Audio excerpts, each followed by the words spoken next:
ठीक है। वर्ड में हम लोग देखने वाले हैं आज पेज लेआउट। पेज लेआउट का सबसे पहला ऑप्शन है थीम, है ना।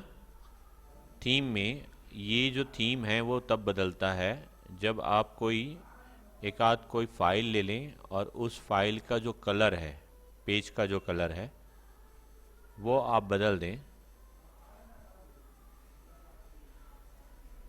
ठीक है। इसके बाद थीम में अगर बदलाव करते हैं तो आपको समझ में आएगा कि जो हम बदल रहे हैं दिख रहा है। मैं यहाँ पर जैसे जैसे क्लिक करते जा रहा हूँ थीम जो है वापस चेंज कर दे रहा है। क्लियर है।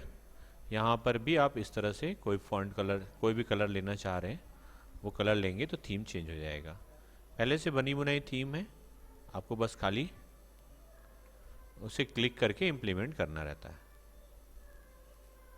ठीक है। इन दोनों में इफेक्ट दिख नहीं रहा है पर हो रहा है चेंजेस। बाकी तो स्पष्ट रूप से दिख जा रहा है। ये कलर वाला है तो वो कलर में समझ में आ जा रहा है आपको, है ना। और इसमें भी समझ में आ जा रहा है, इसमें तो फॉन्ट कलर। ठीक। ये थीम का ऑप्शन समझ में आ गया। दूसरा ऑप्शन है page setup. Page setup page की सेटिंग के लिए यूज़ करते हैं। अब पेज की सेटिंग कैसे करते हैं, ये पहले पेज देख लेते हैं। ये पेज है हमारा, तो इस पेज को हमको कितना साइज का होना चाहिए ये सबसे पहले सेट करेंगे। लेटर होना चाहिए कि लीगल होना चाहिए कि A3 होना चाहिए। देखो A3 में ये एक ही पेज में आ गया कि A4 होना चाहिए। तो सबसे पहला जो डिसीज़न हम लेते हैं कि पेपर कितना बड़ा है हमारे पास, मतलब उसकी साइज। अगर आपको इनमें से दिया हुआ साइज में से समझ में आ रहा है तो आप वो ले लीजिए, और अगर नहीं समझ में आ रहा है तो मोर पेपर साइज में आप जा करके पेपर की चौड़ाई और ऊंचाई को इंच में यहाँ पर सेट कर सकते हैं। ठीक है। फिलहाल इंच में दिया हुआ है तो इंच में आप कर सकते हैं। मेजरमेंट चेंज होगा तो आपको इंच का जो मेजरमेंट दिखाएगा उस मेजरमेंट के हिसाब से आप उसके वेट और हाइट को क्या कर लेंगे, डाल देंगे। यहाँ तक क्लियर है आप लोग को। मैं करके देखूं। मैं यहाँ पे दे दिया पेपर की साइज, चौड़ाई किया 4 इंच और ऊंचाई किया 8 इंच। ठीक है। और ओके कर दिया। तो देखिए जो मेरा जो ड्राइंग था या जो मेरा जो डॉक्यूमेंट था वो कैसे दिख रहा है। ये था पेज की साइज। साइज में समझ रहा हूँ कि आप लोगों को समझ में आ गया होगा। अब मार्केट में जो पेपर यूज़ होते हैं ज़्यादा तौर पे वो A4 या लीगल साइज के पेपर होते हैं। थोड़ा बड़ा साइज का पेपर है तो लीगल होता है, और नहीं तो फिर A4 या फिर लेटर। ठीक है। मैक्सिमम जो यूज़ होने वाली चीज़ें हैं वो A4, A3, लेटर, लीगल, ये 4 पेजेस चलते हैं। पर आप अपने हिसाब से कोई भी चार्ट या सीट को कटवा करके आप अपने हिसाब से पेज को डिज़ाइन कर सकते हैं। ठीक है। और वो डिज़ाइन आप यहाँ पर जा करके ले सकते हैं।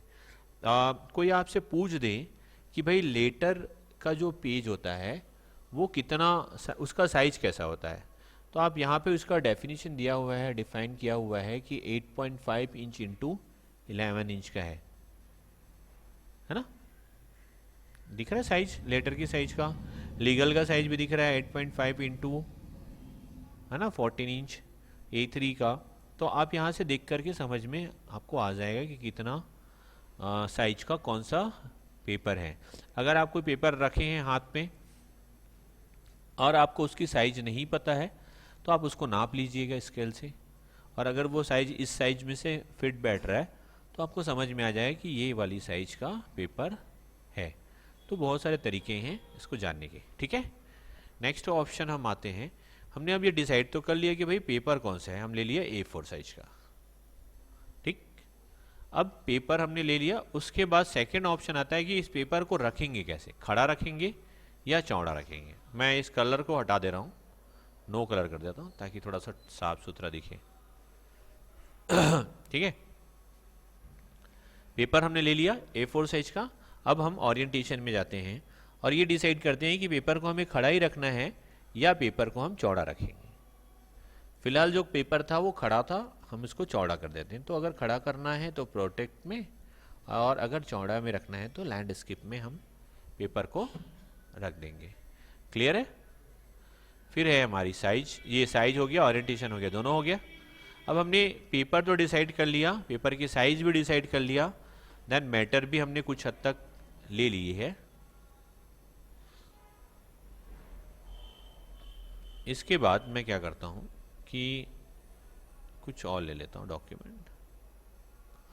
अब मेरे पास जो ड्राइंग है या मेरे पास जो डॉक्यूमेंट है उसके चारों ओर जो जगह छूटा हुआ है, फिलहाल दिख रहा है जगह छूटा हुआ, वो डिसाइड करता हूँ मैं कि वो कितना छूटना चाहिए। मतलब यहाँ से यहाँ तक लेफ्ट में देखिए, यहाँ से है ना, लेफ्ट में ये जो दिख रहा है यहाँ से यहाँ तक का एरिया, इधर से यहाँ तक का एरिया, ये जो दिख रहा है यहाँ पर मैटर से लेकर के ये बीच का जो एरिया, और टॉप में भी आप देखेंगे, देखना ये शुरुआत से लेकर के ये बीच का एरिया, खाली जगह दिख रहे ना, इसको हम बोलते हैं मार्जिंग। तो पेज के चारों ओर मार्जिंग दी जाती है, ये कितना कितना होना चाहिए वो हम यहाँ से डिसाइड करेंगे। फिलहाल यहाँ पर 1-1 इंच की मार्जिंग दी हुई है, मुझे लग रहा है बहुत ज़्यादा है तो मैं आधे आधे कर लूँगा। तो मेरा जो पेपर था फिलहाल कितना था, देखो ये था 3 पेज में, मैंने मार्जिंग थोड़ी सी कम कर दी, ये हो गया 2.25 पेज के आसपास, है ना, काफ़ी हद तक चेंज हो गया। मैं यदि थोड़ा सा और चेंज करूँगा तो क्या हो जाएगा, हो सकता है ये 2 ही पेज में एडजस्ट हो जाए। तो मुझे अगर वैसा एडजस्ट करना है तो मैं यहाँ चला गया और जा करके ये जो गटर भी दिख रहा है यहाँ बगल में, तो इसको भी मैं हटा दिया। ओके, ठीक है। और ये दिख रहा है टॉप की मार्जिंग 0.5 है, मैं इसको 0.4 कर दिया। बॉटम की मार्जिंग भी 0.5 है, 0.4 कर दिया। फिर लेफ्ट की मार्जिंग 0.5 है, इसको 0.4 कर दिया। देन राइट में भी 0.4 कर दिया। मैं चारों तरफ की मार्जिंग आधे की जगह में थोड़ा सा आधा से और कम कर दिया। अब ओके कर देता हूँ। तो देखो हुआ क्या कि जो 4 पेज में 3 पेज में जो डॉक्यूमेंट था वो हो गया मेरा 2 पेज में। मैंने क्या किया, कुछ भी नहीं, खाली सिर्फ और सिर्फ मार्जिंग को सेट कर दिया। तो ऐसा हम कर सकते हैं। आगे समझ में? इससे थोड़ा सा हमारा जो थोड़ा बहुत का जो फॉन्ट की स्टाइल है या डिज़ाइन है वो हमारा हम चेंज करके स्पेस थोड़ा सा बचा सकते हैं। ठीक है,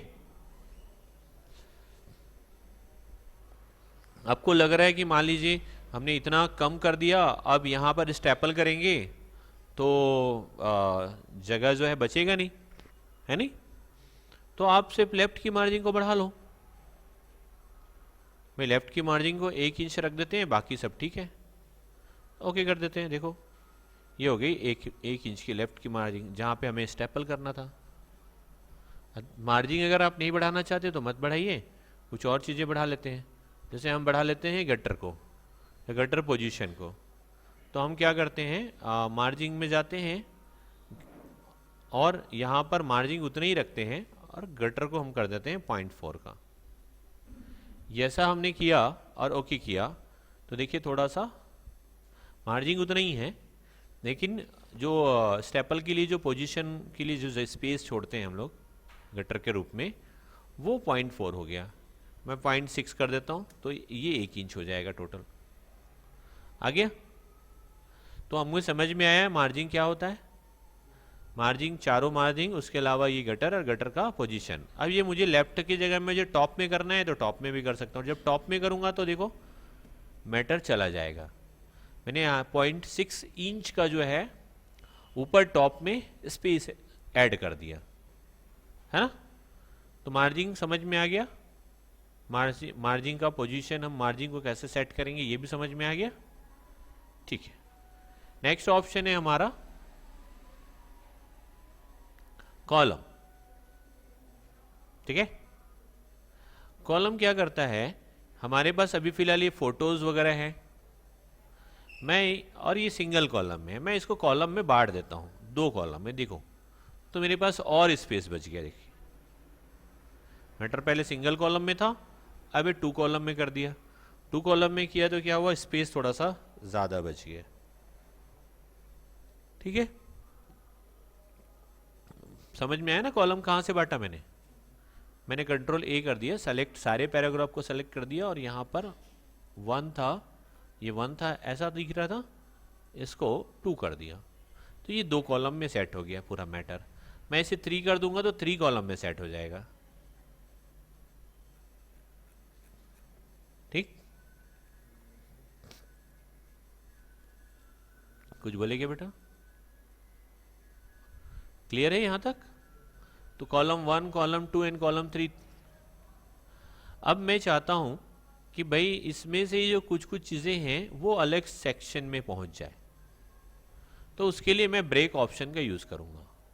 सपोज मैं ये चाह रहा हूं कि भाई ये जो दिख रहा है रोगजनक जो चीजें हैं वहां से जो आगे का मैटर है वो दूसरे कॉलम में पहुंच जाए, इस लाइन में मत दिखे, है ना? तो मैं वो कर लेता हूं। तो यहां पे मैं कर्सर रखा और रखने के बाद हम ब्रेक में गए और कॉलम ब्रेक दे दिए। जैसे ही कॉलम ब्रेक देंगे इसके आगे का मैटर दूसरे कॉलम में पहुंच जाएगा। पहुंच गया? ठीक, वैसे ही हम ये चाह रहे हैं कि ये थर्ड पैराग्राफ है या थर्ड ऑप्शन है, ये जो मैटर है ये क्या हो जाए, नेक्स्ट पेज में चला जाए। तो मैं यहां कर्सर रखूंगा और ब्रेक में जाकर के क्या कर दूंगा, सेक्शन ब्रेक या पेज ब्रेक दे दूंगा सीधा सीधा। तो क्या हुआ, उसके आगे का मैटर दूसरे पेज में चला गया। आ गया? ऐसे ही हम लाइन में अगर नंबर देना चाह रहे हैं तो क्लिक करके कंटिन्यू कर देंगे। यहां देखिए लाइन में नंबर आ गया। आ गया? ईच पेज, हर पेज में अलग अलग नंबर चाहिए बोल रहे हैं तो वो भी हो जाएगा। देखिए यहाँ पे आप देख रहे होंगे 1 से लेकर के कितना दिख रहा है, 46, 47 से स्टार्ट है, वो 100 आगे पहुंच रहा है ना। मैं क्या चाह रहा हूं कि ये 46 तो हो गया, इसके आगे का जो मैटर है वो फिर से 1 से स्टार्ट हो जाए, क्योंकि नया पेज में नया नंबर।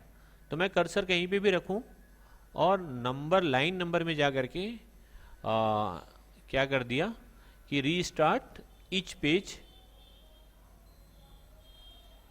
ठीक, तो ये हो गया 46 और इसके आगे का फिर से 1 से स्टार्ट हो गया और ये 113 तक, फिर उसके बाद आगे 1 से स्टार्ट हो गया।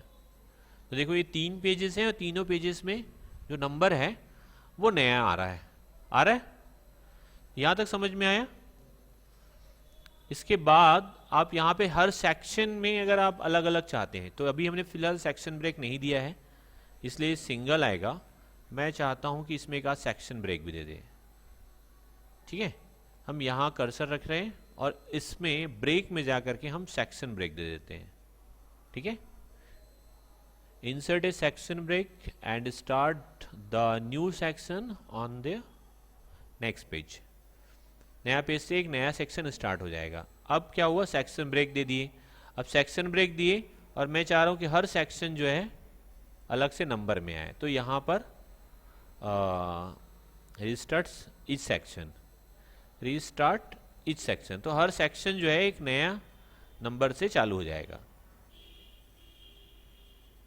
ठीक है, फिलहाल पेजेस में भी आ रहा है और सेक्शन में भी आएगा। अगर हम नेक्स्ट पेज में नहीं करके सेम पेज में भी करते तो भी सेक्शन, नए सेक्शन से नया नंबर स्टार्ट हो जाता। ठीक है, हाइपरनेशन में थोड़ा देर में बताता हूं। हाइपरनेशन होता क्या है कि जैसे मान लीजिए यहां पर कोई बड़ा वर्ड है और आगे का जो मैटर है वो नीचे में आप चाहते हैं, तो हम एक डैश लगाते हैं ना, छोटा सा ऐसा वाला डैश लगाते हैं, ध्यान होगा, है ना। कोई बड़ा वर्ड जैसे बागबारा लिखना है तो BAG डैश BAHARA, तो वो जो होता है वो हाइपरनेशन से होता है।